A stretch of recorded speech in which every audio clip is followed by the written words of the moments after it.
Last speaker, folks. You guys are winter warriors. Big round of applause for yourself again. You are winter happy warriors. You're extremists, that's what you are. You're just extremists. Bunch of Tea Party nuts. That's what you are. I didn't know about the Gatling gun. That's nice to know. You know the other thing? I feel sorry for the first boyfriend of Evan's daughter. She has an AR-15. All right, folks. So they gave me bios, and I tried to stick to them as much as I could. We had a cool lady. We had a guy who loves freedom. But this next guy is really my brother. And it's funny because this next gentleman I felt I've known my whole life. I really have. But we've only known each other 3 or 4 years. And through the infinite wisdom of some nut in radio, they put us together on a radio show. And then somewhere along the line, I guess he got sick and tired of hearing me yapping. He went off and ran for governor. And I miss those days when we were together. Because we always had a fun time, and we always made sure that we stayed focused to what was important in New Hampshire. But over the course of time, even beyond the radio show, it's like I said, I can't remember a time that Jack wasn't my brother, which is good. And I can say that about most of you here. That's a good sign that you can't remember when the relationship became such that you would trust this man in the trench with you. Because that's what it means. All of you right here, most of you armed, I'm standing in front of you and I trust every single one of you. Isn't that a great spirit we have? And it's nice to know that Al has his scissors too. This next person is exactly that, because when we jump in that foxhole, we want to know that the person behind us isn't going to stick us in the butt with the bayonet, isn't going to stab us in the back when the pressure gets tight. We want to know that that person's there with us through good times and bad times. We want to know that that person is like you, a winter warrior. And this man is a winter warrior. He is a lion. If Skip thinks that he irritates progressives, this next man really irritates progressives. He is your brother, and his heart is huge. And although he may not have been born in New Hampshire, he is New Hampshire as any one of us. He takes live free or die. Death is not the worst of evils, and he lives it every single day. He is ridiculed, he is attacked, and they try to marginalize him just like they try to marginalize you, but yet every single day you get up, every single day he gets up, and you fight. Because you inherited something so valuable, you want to pass it on to the next generation. Your voice and this next gentleman's voice are going to make the difference. Your last speaker of the day, ladies and gentlemen, just to warm yourself up, give a big warm welcome to my brother, your brother, JackKimball.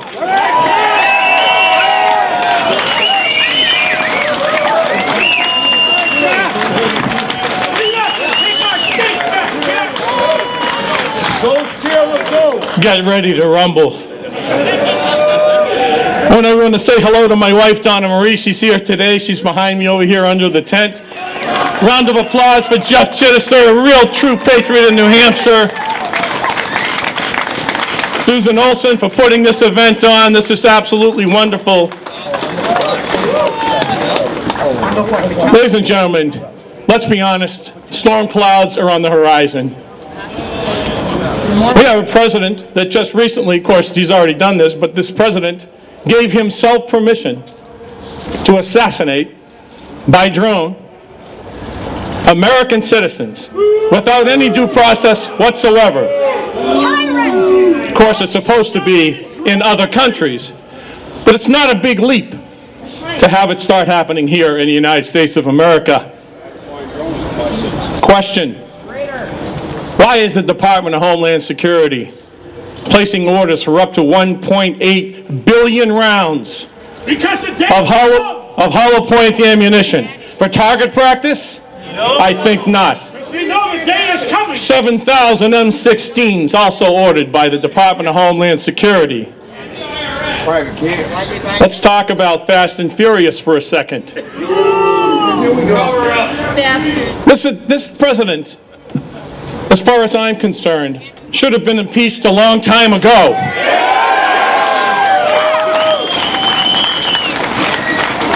His administration was behind Fast and Furious. Eric Holder, our Attorney General, was behind this. To think for a minute that our own government would set up a scam to entrap law-abiding gun dealers in America is beyond the pale. And yet these weapons, purchased by an intermediate, wound up in the hands of drug dealers, murderers, kidnappers, killers, and actually wound up killing hundreds of innocent men, women, and children in Mexico, including one of our own border guards.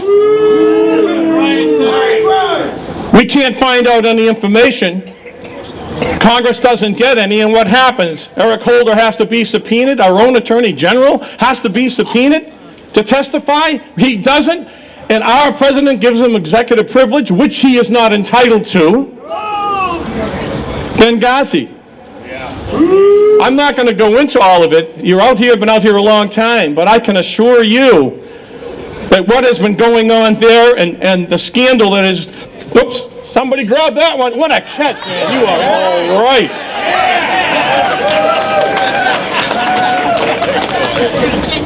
Four brave Americans are dead. Hillary Clinton doesn't seem to think it makes any difference anymore. Ladies and gentlemen, we have been providing weapons to the Muslim Brotherhood rebels who are also immersed with Al-Qaeda. Last I knew, aiding and abetting the enemy is what? Absolutely.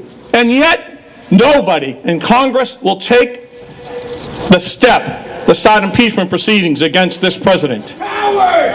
Sandy Hook was a tragedy. All of us watched. I'm sure many of you, like myself, with tears in our eyes after what happened there with those children and the brave teachers that were in that school.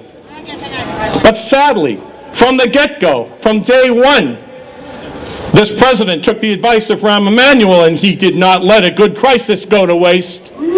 Dead fish wrong! He politicized this, used the children as props in following days to try to further his ideology. This isn't about the safety of the children. No, it's about Barack Obama's ideology, which means, quite frankly, that he has to disarm America. He can't accomplish his goal to bring us completely to our knees. He cannot defeat us as long as we are armed. It cannot happen.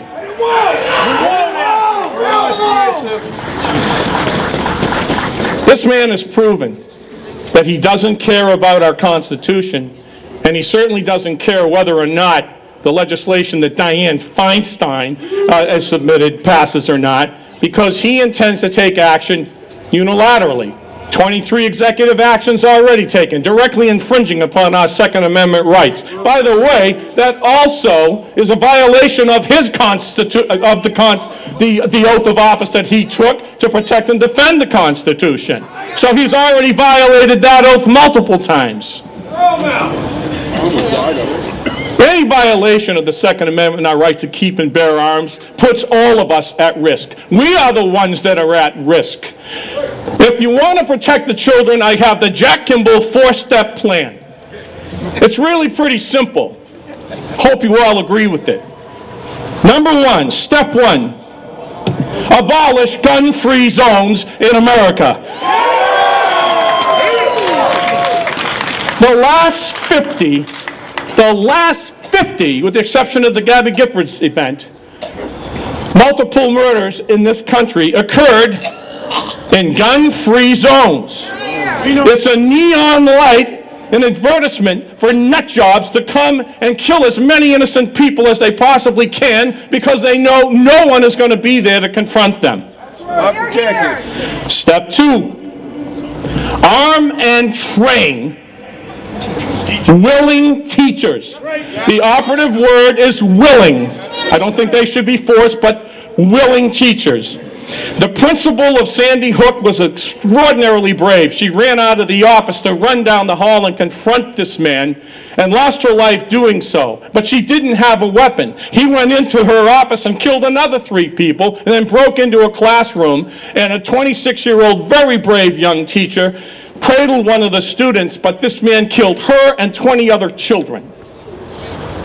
None of them had a weapon. None of them had the ability to defend themselves.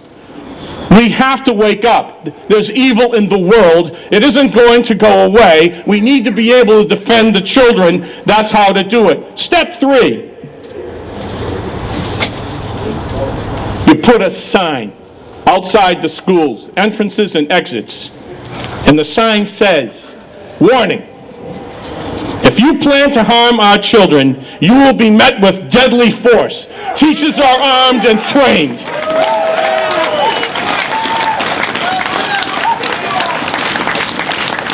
I have 2 granddaughters that go to the Rochester school system. They're in elementary school. They have the same security system as Sandy Hook. My 13-year-old granddaughter, day after, came to my house. She said, hey, Papa, we have the same system. It didn't stop that guy. He shot right through the door, came in.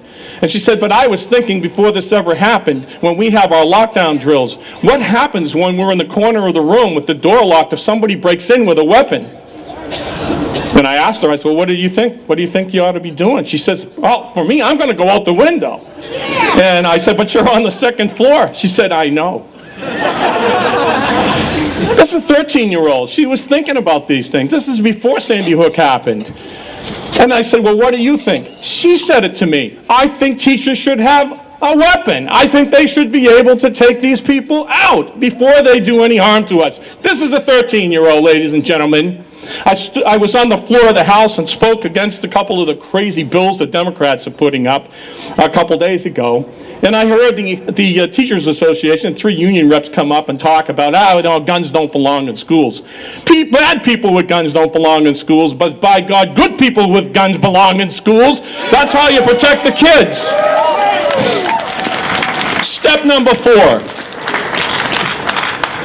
Divert money from some of these absolutely ridiculous entitlement programs. 99 weeks of unemployment, 50 million people on food stamps, and on and on and on. Divert some of that money and focus it on mental health issues. Let's be honest, that's a big part of what the problem is. Almost every one of these shooters has some kind of mental defect. It's not their fault in many instances, but all we're doing is providing them with mind-altering drugs to try to solve the problem. It's not going to solve the problem. We have to spend more time on that, but not come after us, law-abiding citizens and gun owners, because crazy people are out doing these things. Hear, hear. Thank you. I have a message for the mainstream media today. I am ashamed of all of you. So much blood and treasure has been expended on your behalf so that you will have freedom of the press in this country. And you are abusing that privilege. You are abusing the freedoms that have been granted to you by your alignment with an administration that is tearing this country apart. What has ever happened to objective journalism? Your job is to report the news objectively. Who cares what side of the fence you're on? You let America know what the truth is, and let us decide what happens. The chips have to be let to fall where they may. Whatever happened to investigative journalism?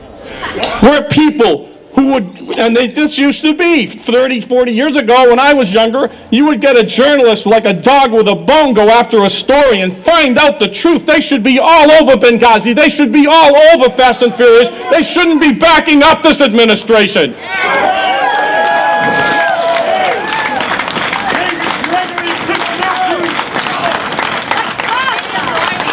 There are people in the media, though, that deserve our respect and deserve recognition. So I want to give a shout out to Glenn Beck. I want to give a shout out to Sean Hannity, to Rush Limbaugh, to Laura Ingraham, to Mark Levin.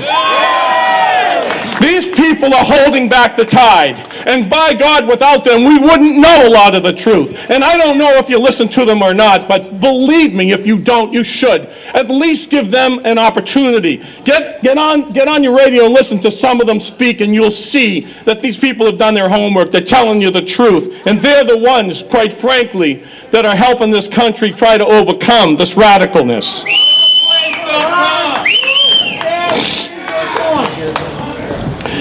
Registration and confiscation are coming. I didn't believe what I read 2 weeks ago. It's already started in Canada. Did you know this?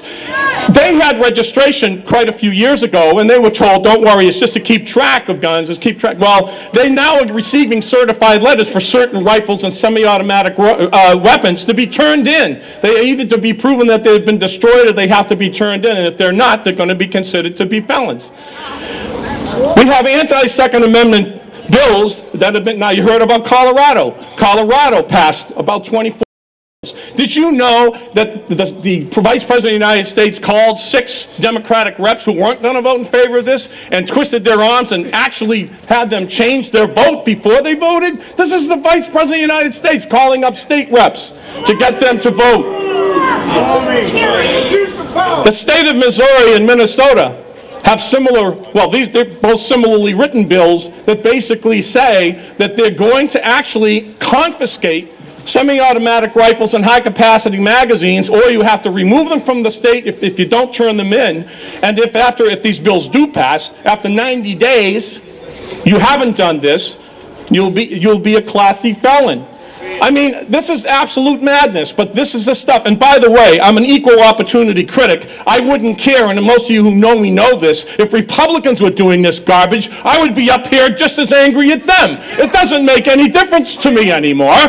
Okay, what you have, though, is 100% of these bills are submitted by Democrats, and it's the same thing going on in the state of New Hampshire. Take a look at California, New York, New Jersey. But they're standing up, and I'll tell you, there are a lot of angry people that were here from New Jersey, angry because of what's going on in New Jersey. They were here on the 31st, and some of them were in our own state house listening to what was going on a couple days ago. People are incensed. I saw the our veterans raise their hands. Could you raise your hands again, our veterans out here? I want a round of applause for all of these people.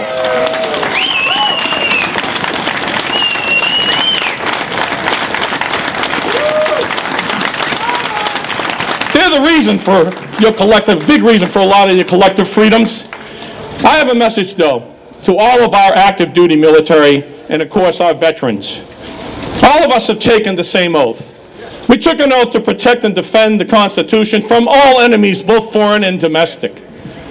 That oath didn't end the day I left the military. I know that most of you, if not all of you, feel exactly the same way as I do. Amen, brother. It is time now to have the conversation with your active duty sons, daughters, friends, family, relatives. The day is going to come, and it's not that far away. The day is going to come where they're going to have to make a decision. That decision has to be to protect and defend the Constitution. And you are not obligated to obey an illegal order. And an illegal order is an order that would request confiscation of our weapons. Law enforcement. This is highly critical. This issue, as far as I'm concerned, is equally as important as our military. Our sheriffs across the country, a lot of them are standing tall. You've seen what they're doing. They're sending letters. They're telling the president, no way, we're not going to obey any law you would put down. In fact, we'll arrest anybody that comes into our state. We'll arrest them if they try to Our sheriffs. In this state, we have 10. We have got to get them to also reaffirm that. They put out a group submission, and we have it here. We didn't read it today. It needs to be much stronger, folks. They have to be able to stand before the public and say, we will not honor any law that infringes upon our Second Amendment rights to keep and bear arms, period. State troopers, local law enforcement. It is critically important that all of us have conversations with them. My dad was a 30-year fireman in Winchester, Massachusetts, and the police station was hooked right onto the fire station. And that was fun. You should have seen those folks going at it. But that's a different story. But seriously, folks, the local police departments, the state police, our law enforcement, got to talk to them. I know most of you know police officers and some of the chiefs. You got to have a cup of coffee with them. This day's coming. Well, they've got to back us up. You know, we're the best resource they have. We're the ones that will back them up as long as they back us up. That's important. Make sure that you do that. You know, in this country, integrity used to matter.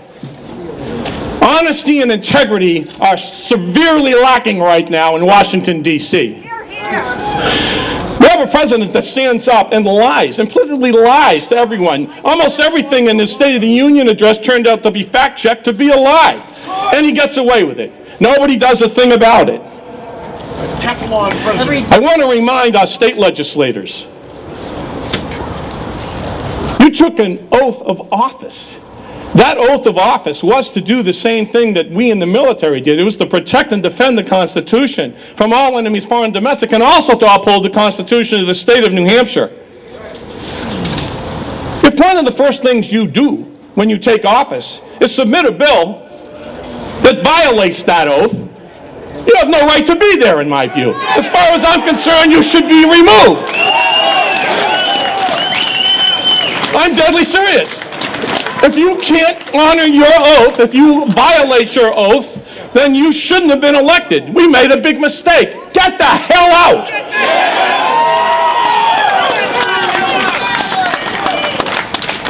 We talk a lot about the reasons for the Second Amendment. Certainly we all know it's not about hunting. Certainly we do know a lot of it is, of course, about self-defense. We have the right to defend ourselves wherever we have the right to be, period, by any means necessary.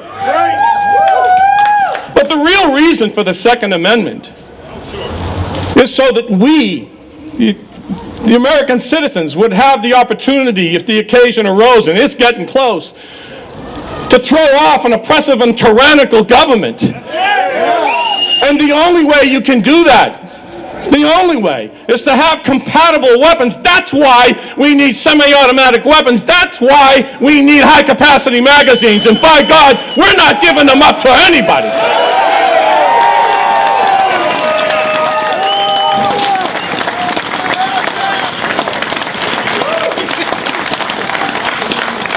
If we lose the Second Amendment, we will have lost our republic. That is how important this is. It protects the Constitution of the United States of America. We will not allow anyone to infringe any longer on our right to keep and bear arms. Today, I ask all of you, to start thinking about this.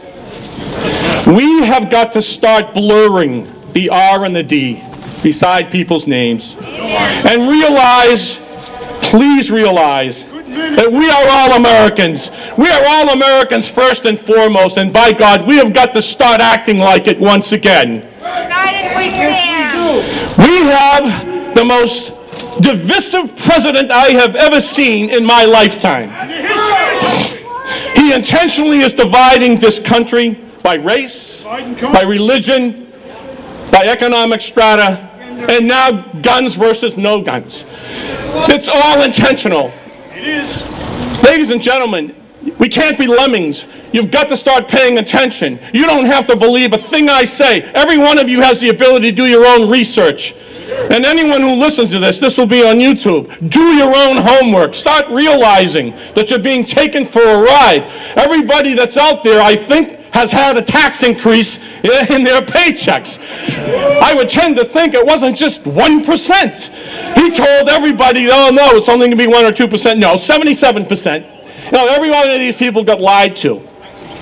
It's time you realized you're getting lied to. You know, I look back and I remember so vividly Ronald Reagan. To me, in my lifetime, he was the greatest president we've had. I never missed one of his speeches. Why? This man truly loved this country. He believed in America. And he got up there when he spoke, you knew it. It was emotional with this man. He brought us all together. He united this country. I won't listen to this president speak anymore. I start yelling at the television. Oh, my wife, and she doesn't deserve it. I mean, it's just that bad. I can't stand it. It's awful. He's revulsive. You know, ladies and gentlemen, I'm seeing a movement sweeping the country. And it makes me think, and it really does, about the time when Admiral Yamamoto, after the sneak attack on Pearl Harbor, was approached by one of his senior officers. The senior officer said to Yamamoto, "Congratulations, Admiral, on a great victory." And he looked very stoically and seriously at the senior officer. There was no joy in his face. And he said to him, "All I think we have done is awakened a sleeping giant and filled it with great resolve. You are that sleeping giant, and it is our responsibility to make sure we preserve our republic. And by God, we're going to do it. We are not going to tolerate one more day of this infringement on our rights to the Constitution and our right to keep and bear arms." I ask for this Congress to start impeachment proceedings against this president tomorrow.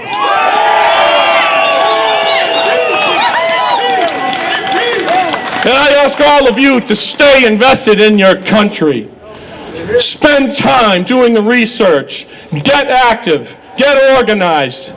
Let's be vigilant, but let's be brave. And let's make sure that this country of ours that has been, well, men have been so, I'm ready to break down here. I mean, the sacrifices that have been made on all of your behalfs, let's not let those be in vain. So many people have paid such a terrible price.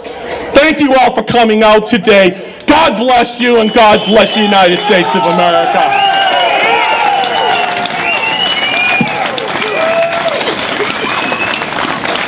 Okay, don't leave yet.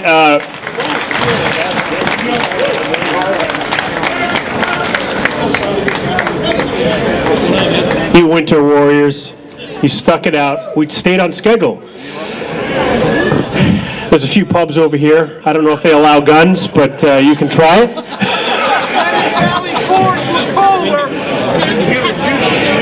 If